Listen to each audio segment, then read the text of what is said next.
A reserved table goes quiet in a French dining room on Lenox Avenue, and the street outside keeps moving like nothing changed. A man eats as if the city is not collapsing. Waiters watch their hands, not his face. Across the avenue, hunger stays in its place. In Harlem, money is supposed to hide. Here, it sits under bright glass and asks to be seen. The photographs do not show a crime. They show permission. They show that the rules are already bent. Ellsworth, Bumpy. Johnson is at the center of that room, not as a guest, as a signal. If his wealth can live this openly, who decided no one would touch it? On a Monday morning, a sealed envelope lands on a desk in the Bronx. It is addressed to Dutch Schultz. The handwriting is familiar. The man who wrote it is already missing. No one calls the police first. They call his home. They ask his wife. They ask the men who ran with him. They ask the corners where he used to stand. He does not answer. His car is not wrecked. His pockets are not turned inside out on some sidewalk. There is no blood in the street. There is only absence, and a letter that arrives like a receipt. The envelope has no return address, no stamp that matters, just a private delivery, a private message, a confession, written in the voice of a man who does not get to speak anymore. The words inside are neat, careful, too careful. They do not read like panic. They do not read like a man running. They read like a man being managed. The paper says he is sorry. It says he regrets putting hands on a woman connected to Harlem. It says he understands consequences now. It says goodbye, and the signature at the bottom makes it worse. Patrick O'Brien, a man in Schultz's circle, a man with a job that requires nerve, a man who knew what it meant to cross a line. In the underworld, men disappear for money, for betrayal, for talking. But this one is different. Because the letter does not beg, it does not bargain. It performs. It explains the insult, and it announces the punishment. Without describing it, without giving the police a single thing to hold. The most important part is what is missing. There is no location. There is no witness. There is no body. There is no proof of force. Just handwriting, just timing, and a quiet understanding that the city will not solve it. The wife files a missing person report. That is what a wife can do. She gives a name. She gives the last time she saw him. She waits for a patrolman to pretend he cares. Days pass, then weeks. The file goes thin because the case has nothing solid. No crime scene, no weapon, no suspect standing in daylight. The police look. They find no evidence of foul play, and the absence stays official. But the message is unofficial, and everyone reads it the same way. Schultz reads it the same way. At first, there is confusion. That part matters. A smart man does not panic when he sees ink. He checks the angle. He tests the meaning. He tries to understand why a loyal enforcer would apologize, why he would resign from life on paper. But within minutes, the confusion ends, because the home telephone tells him what the envelope will not. O'Brien did not come back. O'Brien did not report in. O'Brien did not collect pay. O'Brien did not drink, brag, or curse his way into the next night. He simply stopped existing, and now his handwriting is sitting in Schultz's office, a goodbye written, as if it were voluntary. That is, when the letter stops being a letter and becomes a threat, not shouted, not decorated, delivered, cold. The letter does not have to say a name, but the underworld supplies it Anyway, the men around Schultz supply it. The men in Harlem supply it. Later witnesses supply it. This was not an accident. This was not anger. This was a demonstration, a piece of psychological warfare, a way to confirm a killing without confirming anything, a way to force a man to participate in his own disappearance, a way to make the employer feel it without giving him a target he can take to court. The people who handle violence for a living understand that difference, because violence is common, but discipline is rare. Anyone can pull a trigger. Not everyone can design a message. Not everyone can remove a person so cleanly that even rumor has nothing to point at. And not everyone can make the victim write the warning himself. In Harlem, the story spreads before the paperwork dries. It moves through barbershops, through back rooms, through numbers runners, through doormen who hear everything. It becomes a sentence men repeat to each other. When they need to stay careful, it becomes a reminder that certain lines are not just social, they are structural. Touch the wrong person, disrespect the wrong woman, put your hands where they do not belong, and the city will not argue with what happens next. The most chilling part is how normal it becomes.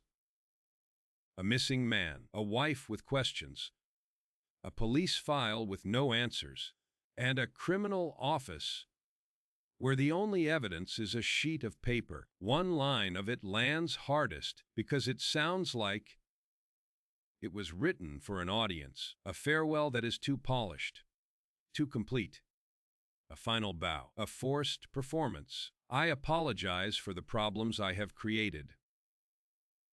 Silence follows it, because the men reading it know what it costs to write that sentence. And then another line, shorter, sharper, a line that tries to make the punishment sound deserved. This letter is to wish you goodbye. There is no goodbye without control. There is no apology without pressure. There is no confession without someone standing close enough to demand it. When the envelope is finished being read, it is no longer evidence.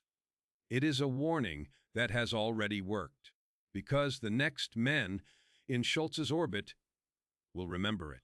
They will remember that O'Brien vanished without a struggle anyone can describe. They will remember that Harlem can answer disrespect with something cleaner than a street war. They will remember that a message can be more dangerous than a bullet, and behind that message sits a single idea. Protection, enforced, not negotiated, a reputation built on what cannot be proved and what cannot be undone. A reputation tied to one name, Ellsworth, Bumpy, Johnson. To understand how this happened, we have to go back. Harlem, New York. In the early years of the Depression, the city has two climates. Downtown has marble lobbies and quiet elevators. Uptown has cold stairwells and landlords who still want cash. Across the country, men line up for bread. Families build shacks from scrap wood. Work disappears in plain sight. 25%. That number hangs over everything. In Harlem, the pressure is older than the crash. It is baked into the sidewalks. The North promised distance from the South. It did not promise equality. It offered different rules, more paperwork, more uniforms, more doors that close without an argument. For black men, the respectable jobs are narrow.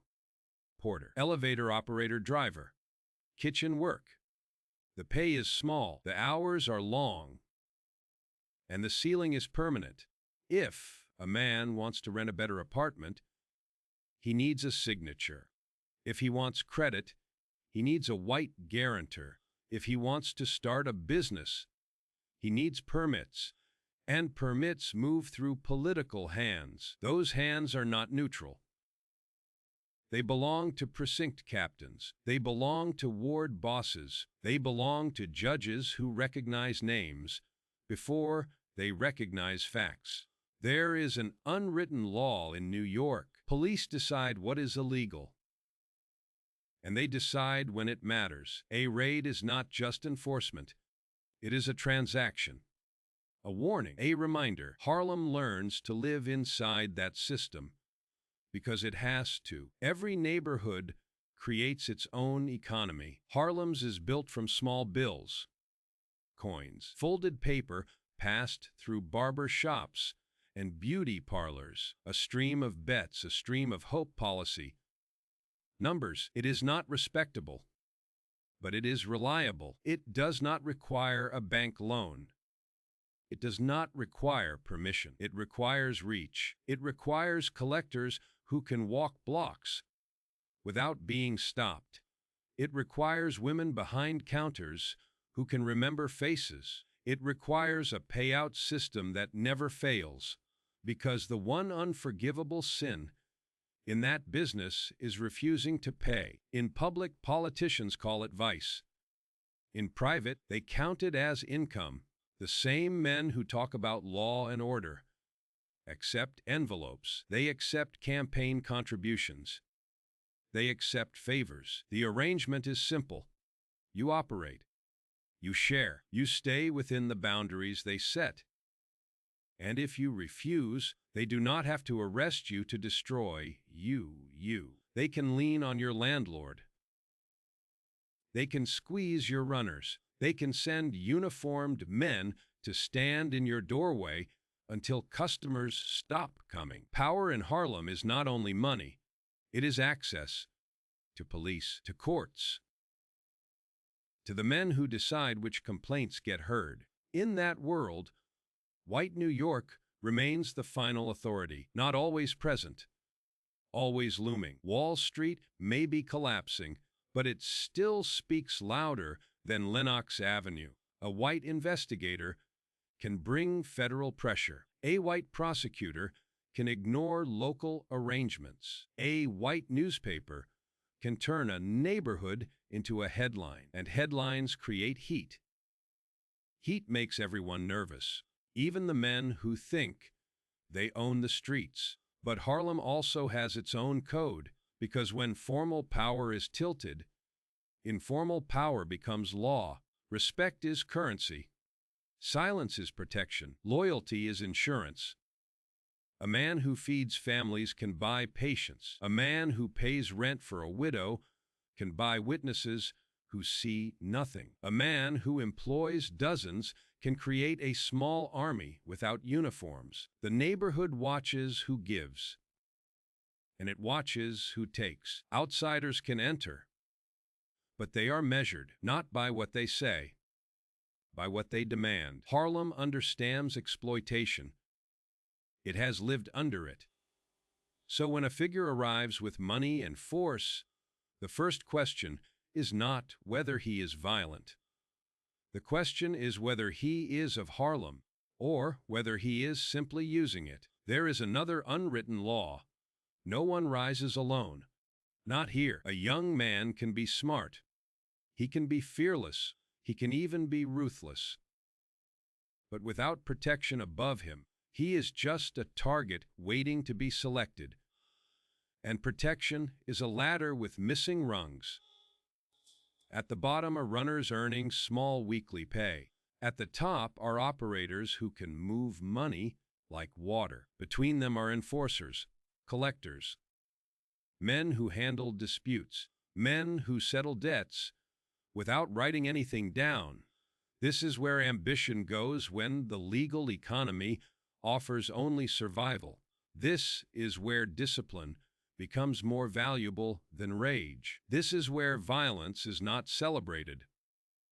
It is budgeted, planned, used sparingly when it serves a purpose, because too much blood brings attention, and attention brings federal eyes. Harlem, in those years, is a place of contrasts. Church steps on Sunday, Back rooms on Monday, elegance in certain restaurants, poverty in the blocks behind them.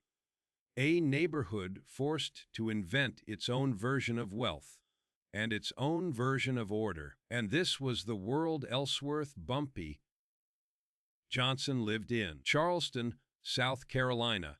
He was born into a place where poverty was not an event. It was a system. His father worked the docks. His mother cleaned other people's houses. The pay was small, 8 to 10 a week, 5 to 6 a week. Those numbers meant something simple. No margin, no cushion, no escape. Food was measured, clothes were worn, until they failed. The house did not offer comfort. It offered survival. Then the family moved north. Harlem. The promise was not wealth, it was distance. Distance from the South. Distance from certain kinds of danger. But the city did not open its hands. It tightened them. Rent cost more. Everything cost more. And the jobs available to black families still lived at the bottom. His father became a porter. 12 a week. His mother cleaned again. 8 a week. 2 incomes. 1 life, still no room. School did not feel like a ladder. It felt like a delay. He attended when he could. He worked when he had to. He watched the men who did everything right. He watched where they ended up. Small rooms, long shifts, old age with nothing saved. He learned early that legitimate did not mean possible. It meant permitted, and permission was never guaranteed. By his mid-teens, he understood the math. A colored man could work every day of his life. He could still die owing money. That is the kind of knowledge that changes a person without noise. It does not arrive with a single decision. It arrives the way winter arrives. Slow, certain. By the time he reached his 20s, Harlem had already taught him what the streets rewarded. Not effort, leverage.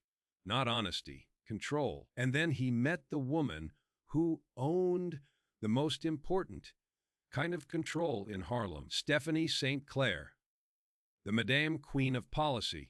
She did not build her business on chaos. She built it on structure, cash flows, payout schedules, discipline.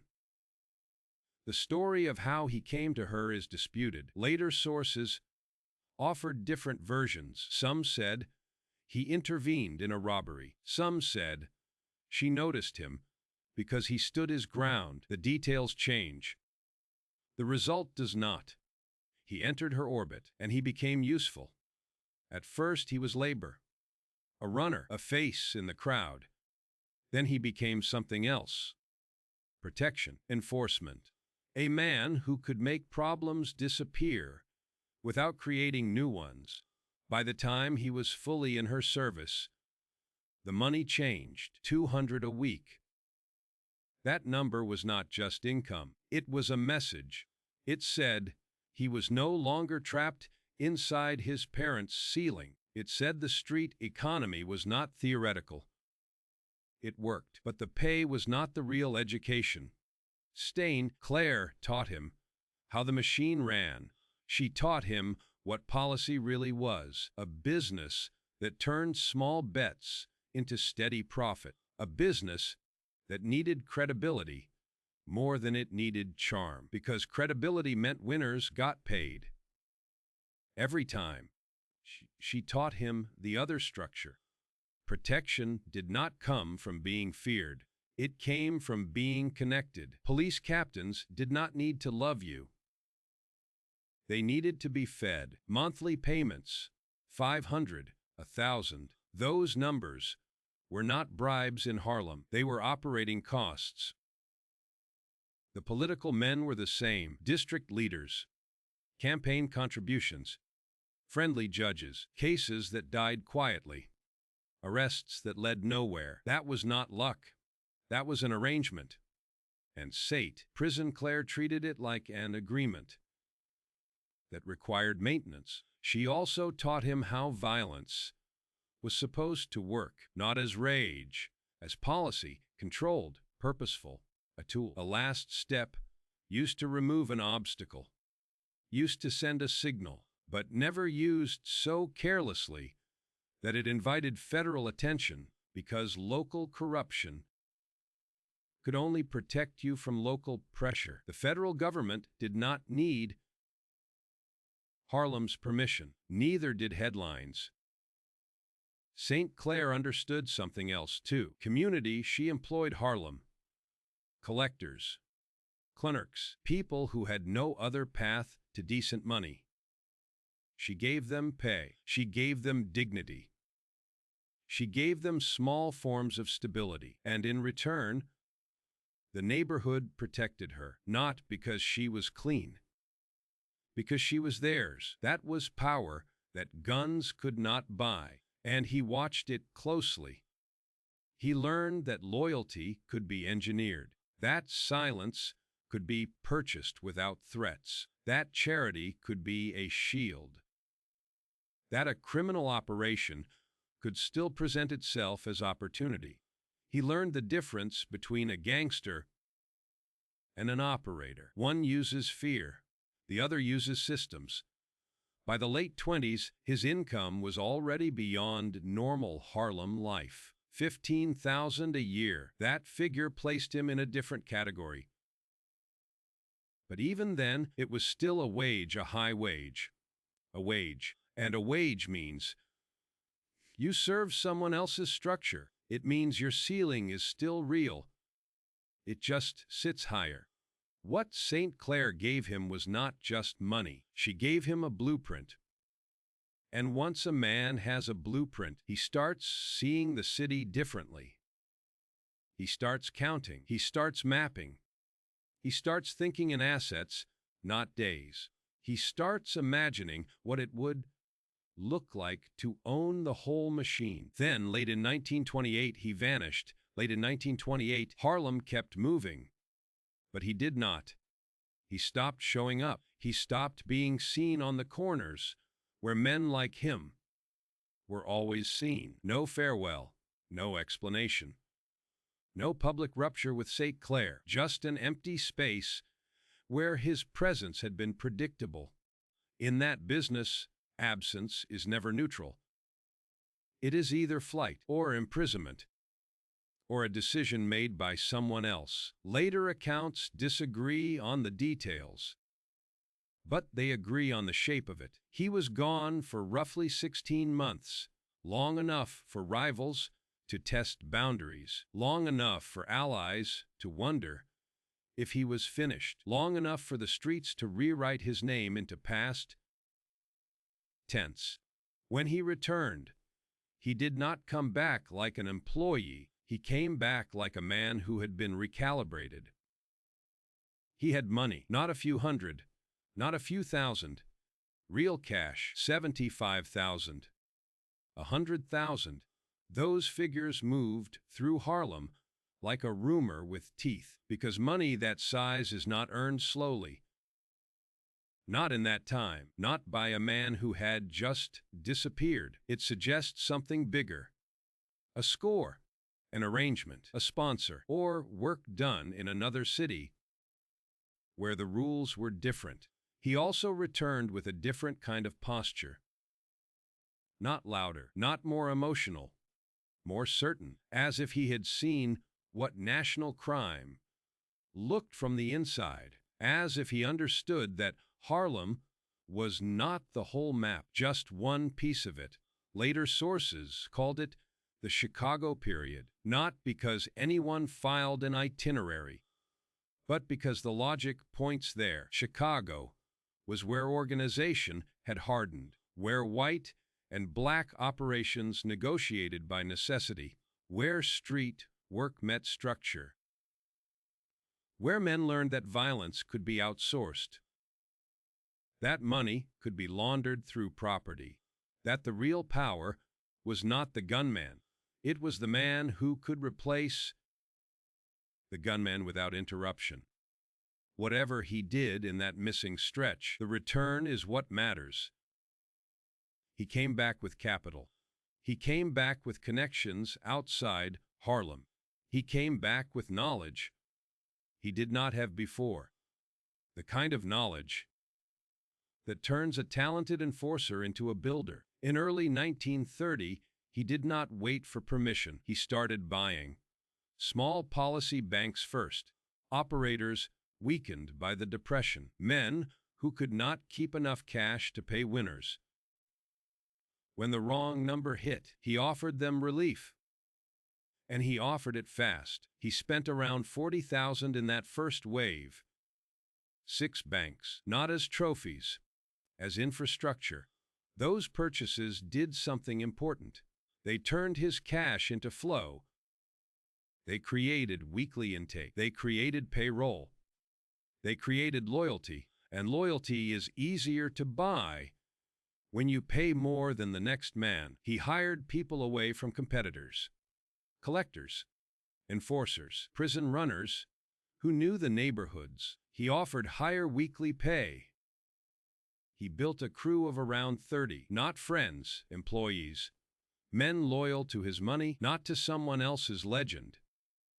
At the same time, he started buying buildings, not mansions, not showpieces, apartment houses, places that produced rent, places that offered quiet rooms for business, places where a landlord could not threaten to throw you out because you were the landlord. 3 buildings, around 60,000. That is not a hobby purchase. That is a strategy. Real estate was not just income. It was insulation. It was also a way to store wealth where police could not easily seize it. Cash gets taken. Property stays. Then he built his own protection network. Separate from Claire, not because he hated her, because independence requires separate wires. He made initial payments. He introduced himself to the right precinct men. He gave politicians reasons to remember him. He created a new set of obligations, quiet ones. By the end of 1930, he had carved out a share of Harlem's policy business, not the majority yet, but enough to matter. 15%. That figure meant something. It meant he could absorb a bad week. It meant he could fund expansion. It meant he could hurt rivals by paying better and moving faster. It meant he was no longer just inside the machine. He was building his own. Then 1931 arrived, and the Depression did what it did best.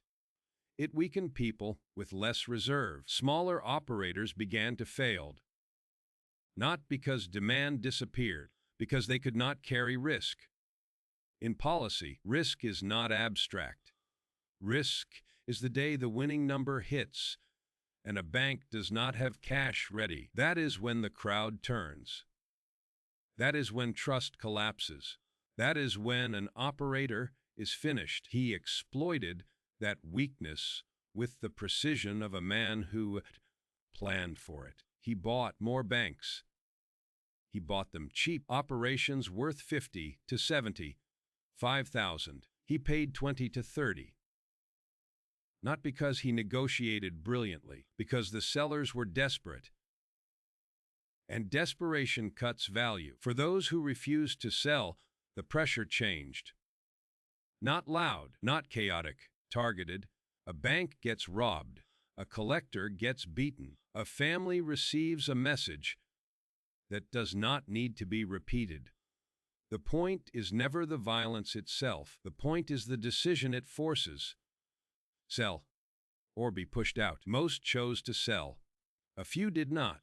Those were the ones who became examples. Later accounts say at least 8 operators died between January and September of that year. The killings were not solved. Witnesses did not testify. Investigations stalled. And when people whispered his involvement, the whispers did not become charges. That is what political protection buys. Not innocence. Distance. In the same period, he added another layer: protection payments from businesses, grocers, barber shops, restaurants, a weekly tax 10, 25. Small amounts that add up. When the territory is wide, that money served two purposes. It produced revenue, and it bound the neighborhood's storefronts to his stability. A shop that pays protection wants the protector to remain in control. A shop that benefits from policy traffic wants the policy to keep running. It becomes mutual interest, not love. Interest. While his policy share grew, his property holdings grew faster. He bought more lots, more buildings, commercial spaces, apartment houses, an investment wave that moved into the hundreds of thousands, around 500,000 in Harlem real estate. That number was not a luxury. It was a fortress made of deeds. By the end of 1931, his income had shifted into a different category. Not thousands, millions, 1.5, 2. Those figures are not simply profit. They are power, because they allow you to buy silence. They allow you to buy speed. They allow you to correct mistakes without collapsing. They allow you to fight. That was the year his lifestyle began to change in ways that could not be ignored. A brownstone in Sugar Hill, a price that made real estate men stare. $85,000. A purchase that said he was no longer hiding. It said he was planting a flag on Harlem's most prestigious ground. Then the spending that made people talk. The automobile, the expensive lunches, the diamond ring. Not because he needed them, because he wanted the neighborhood to see the climb was complete.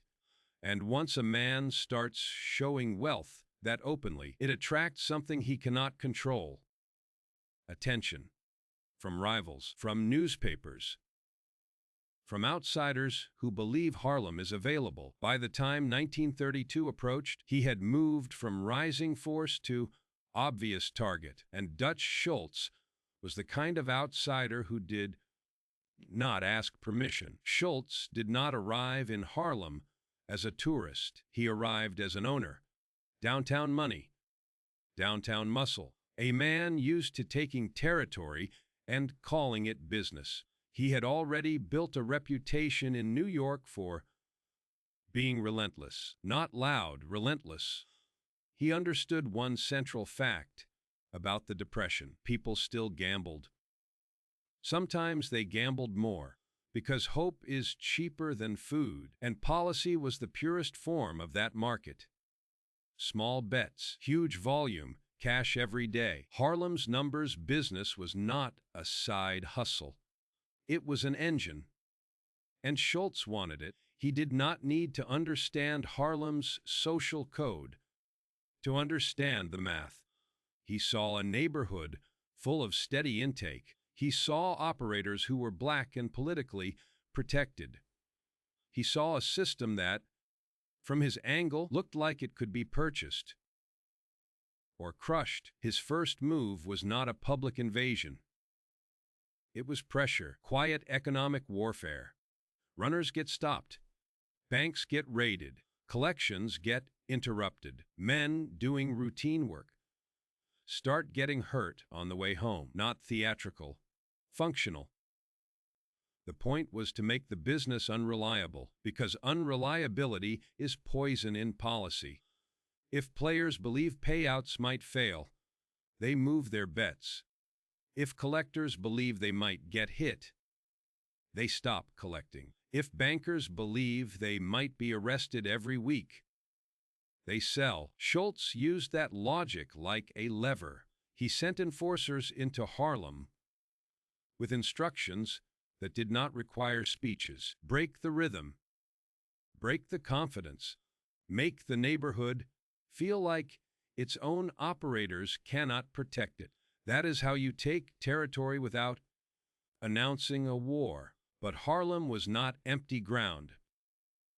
It already belonged to someone. By 1932, Johnson had built more than a policy operation. He had built layered control, cash, employees, real estate, political wires, community loyalty.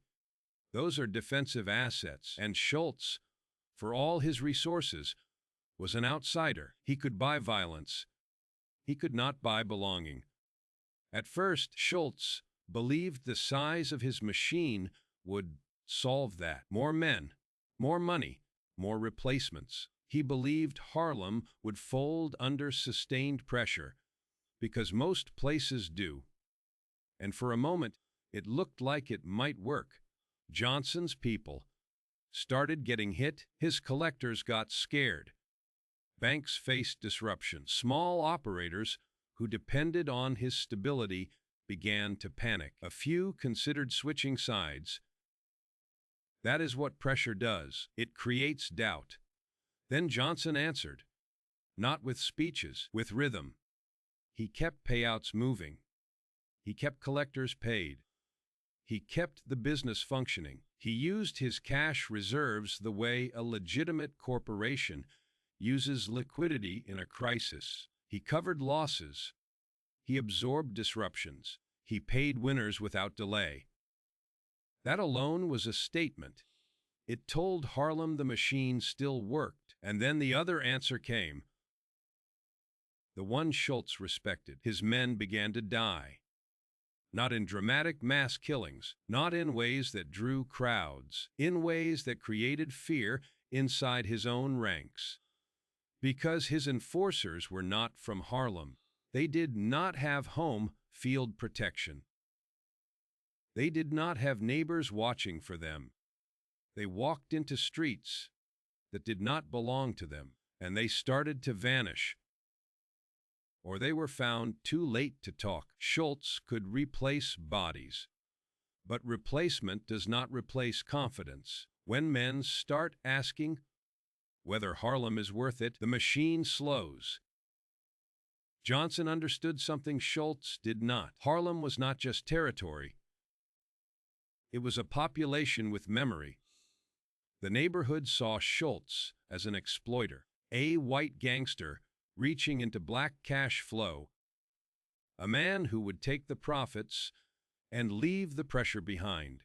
That perception mattered, because perception is what determines silence, and silence is what determines whether police cases go anywhere. Prison Johnson's people could disappear someone, and the neighborhood would not cooperate. Schultz's people could do the same thing, and Harlem would talk, if not to police, then to rivals, then to the people who counted favors, then to the political men who suddenly had a problem, because a war in Harlem does not stay in Harlem, not when newspapers can smell it, not when city politicians have elections to win, not when federal men start to notice patterns. Schultz escalated anyway. He believed brutality would finish it. That is the trap of big resources. It makes a man think escalation is always the solution, but escalation creates heat, and heat attracts attention. Johnson's answer stayed controlled, purposeful. He did not need to outgun Schultz. He needed to outlast him. He needed to make Harlem expensive. He needed to make every step Schultz took produce less profit and more risk. The pressure turned into a test of logistics. Who could keep paying? Who could keep staffing? Who could keep operating while under attack? Schultz had deeper pockets. Johnson had deeper roots, and roots are harder to cut than men. By late September of that year, Schultz pulled back, not because he was convinced, because Harlem was no longer profitable. His men were dying faster than he could stabilize morale. His pressure campaign was not producing surrender, and the political cost was rising. Withdrawal is not defeat in court, but in the underworld, it is read as a verdict. It told the city something important. A young black operator in Harlem had resisted a white gangster with greater resources, and he had done it without collapsing. his business. That changed Johnson's position overnight. It expanded his control. It erased certain rivals who had been waiting for him to weaken. It hardened his reputation, not as a flashy spender, as a man who could not be moved.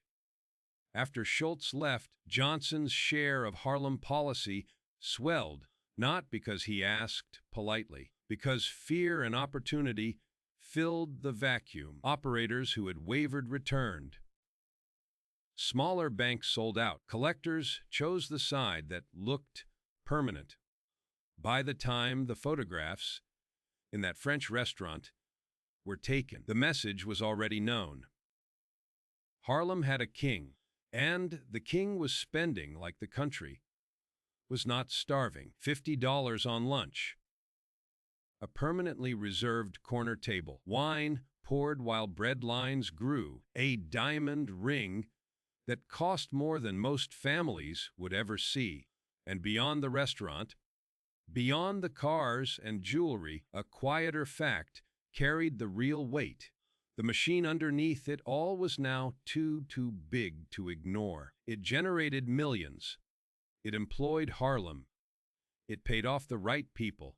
And it made Bumpy Johnson a headline, not because he committed a crime, because he committed a public act of power.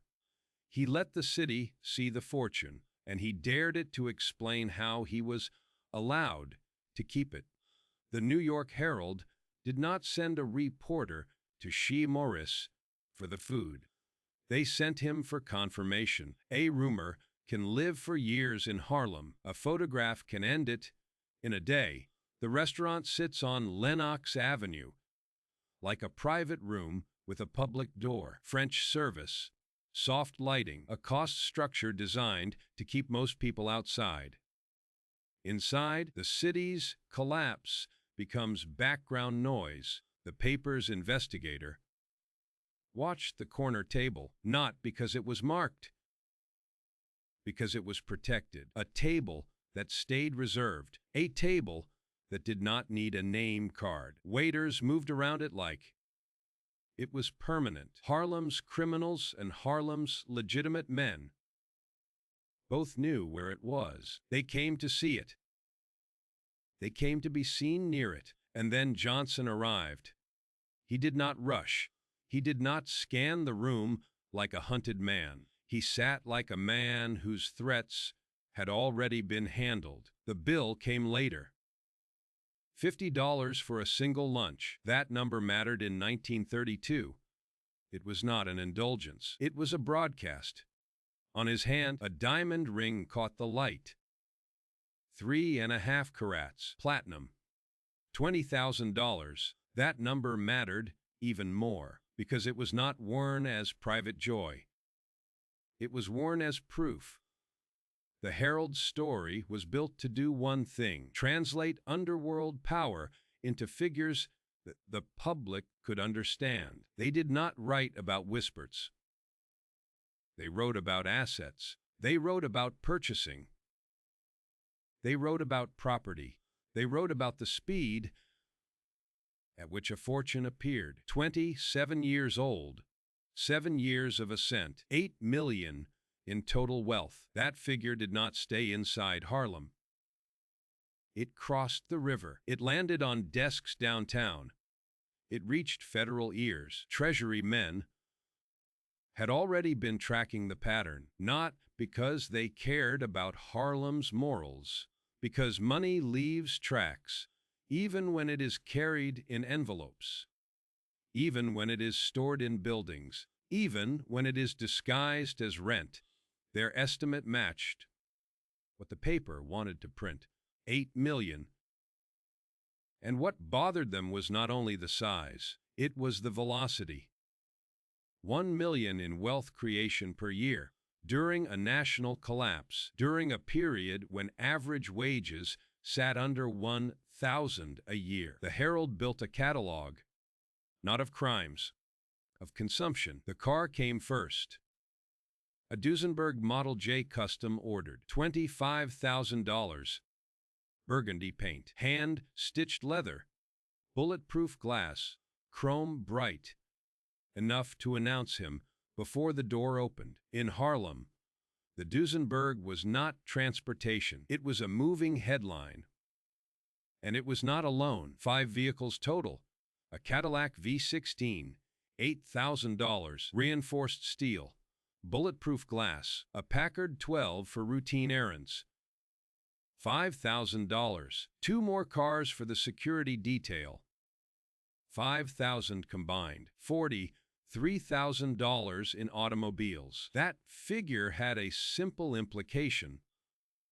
It meant he could buy 40 average homes and still drive them all to dinner. Then the paper turned to jewelry.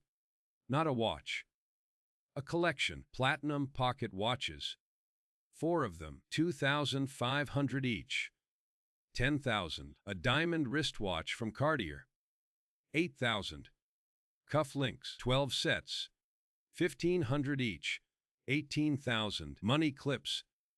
Tape pins, accessories, $10,000. Gold chains, gifts, miscellaneous pieces, $7,000. And the ring that anchored the whole story, $20,000, because that ring had a narrative.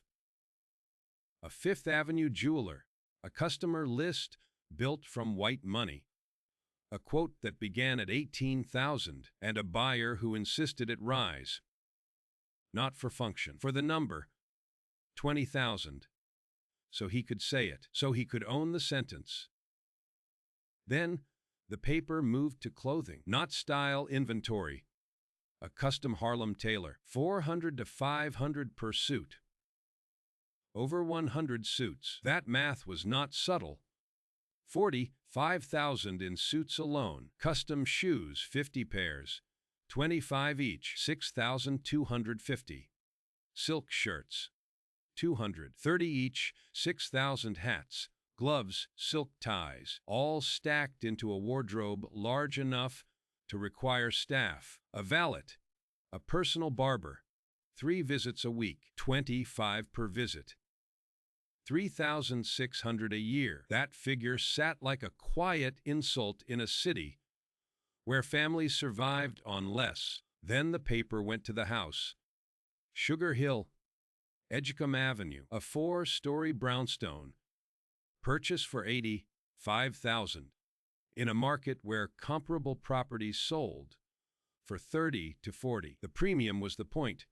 Prestige, urgency, and design. Construction that could be reinforced. A private garage. Sight lines for security. It was not a home.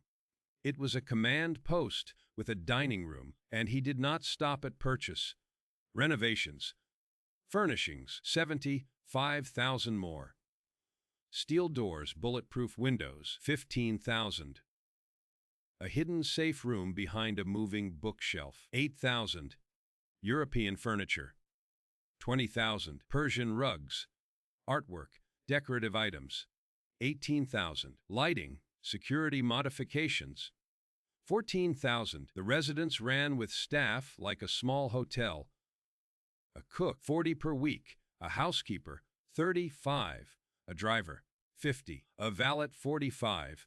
A 24-hour guard, $60. Annual payroll, $11,960. Then the operating costs, utilities, food, wine, maintenance, $2,000 a month, $24,000 a year, and a private collection of legal French wine, $15,000. Again, the paper did not frame this as pleasure. It framed it as scale, because scale is what makes law enforcement pay attention. Finally, it returned to Shia Maurice. 5 or 6 meals a week, $45 to $50 a meal. Tips that doubled the bill. An annual restaurant expense in the range of $12,000 to $14,000 at that one location, and more spending elsewhere. $6,000 to $8,000 total. $18,000 to $22,000 a year just to be seen eating. Then the nightlife. Permanent tables, the Cotton Club, $2,000 a year. The Savoy, $1,500. Champagne nights, $500 to $1,000. In a single evening, musicians tipped like employees. 50, 100 annual entertainment. 15 to 18,000 total dining and entertainment. 33 to 40,000. The Herald's conclusion did not need a sermon. The numbers were the sermon. A nation shrinking, one man expanding, a public that could not understand the mechanics behind it, a city that pretended it did not see, and an underworld that understood exactly what it meant, because this was not simply wealth. It was protected wealth. And once protection becomes visible, it invites a different kind of danger. Not from police, from attention that cannot be bribed with cash. The Herald's investigation ended with a question it could not answer. How a fortune like that is built in 7 years, and who decided it could remain untouched. On the night after locked door, Paddy O'Brien did not go home. He left a room. He entered a car. He stopped being seen. There was no gunfire in the street, no crowd, no chase, no ambulance, just a gap in routine. That is how removals happen, when the point is control, not spectacle. The next morning, his wife waited for the familiar sounds. A key, a step, a voice. Nothing arrived. She called the men who worked with him. They gave her answers that did not answer anything. She called again. They stopped picking up. By the following day, she went to the police. She filed a missing person report. She described the last time she saw him. She described his clothes. She described his habits. The officer wrote it down. He did not look surprised. A missing man is not always a crime. Not in New York. Not when the missing man lives near the edge of people who do not appear in court. The police asked questions. Not many. They checked hospitals. They checked jails. They found nothing. No booking slip. No accident report. No admission record. No body in a morgue. Nothing that turned absence into a case. 2 days after O'Brien vanished, a sealed envelope reached an office in the Bronx. It was delivered by hand. No return address. No proof of origin. The name on the front was enough. Mr. Dutch Schultz. The handwriting was recognized immediately. O'Brien's handwriting. That was the first consequence, because the message did not come from Harlem. In Schultz's language, it came in the voice of a man who was already gone. Schultz opened the envelope. He read the letter. According to later witnesses, his face changed without movement. The room went quiet around him. The letter did not threaten. It explained. It apologized. It resigned from life, and it did it with a neatness that felt manufactured. It named the insult. It admitted the mistake. It accepted the price. Then, it tried to make the ending sound voluntary. This letter is to wish you goodbye, Mr. Schultz. Silence. Schultz did what men like him do. When they see a trap, he verified. He called O'Brien's home. His wife answered. She confirmed the report. O'Brien had been missing since the night before. No call, no note, no sighting. Schultz ended the call, knowing the letter had already done its work, because the letter was proof without evidence. It confirmed a killing without giving the police a crime scene. It confirmed retaliation without identifying the hand that delivered it. It forced a confession without creating a witness who could testify. It also did something else. It made Schultz participate. He had to read the goodbye. He had to absorb it. He had to accept that one of his men had been taken on another man's terms. Schultz tried to respond the only way he knew. He offered rewards. He pressured people to talk. He pushed the police to look harder. He sent his own men to search places where bodies sometimes appear: rivers, basements, vacant buildings, the edges of the city where trash gets dumped. But there was no discovery. There was no accidental find. There was no loose tongue in a bar. The disappearance held. Harlem heard about it before the police finished their first round of questions. It moved in fragments. A whisper in a back room, a sentence at a barber shop, a look exchanged between collectors when a name was mentioned. The story became simple. A bodyguard hit Stephanie St. Clair. The bodyguard vanished. That simplicity was part of the design, because a clean story travels further than a complicated one, and it lands harder. It taught a rule without posting it on a wall: do not touch the woman under protection. Do not embarrass the people who keep Harlem's cash flowing. Do not assume race makes you untouchable in a black neighborhood. The police kept O'Brien's case open for a short time. They interviewed his wife. They spoke to a few associates. They wrote down what they could. They found no clear evidence of foul play, no weapon, no blood, no witness willing to attach a name to an accusation. The file thinned.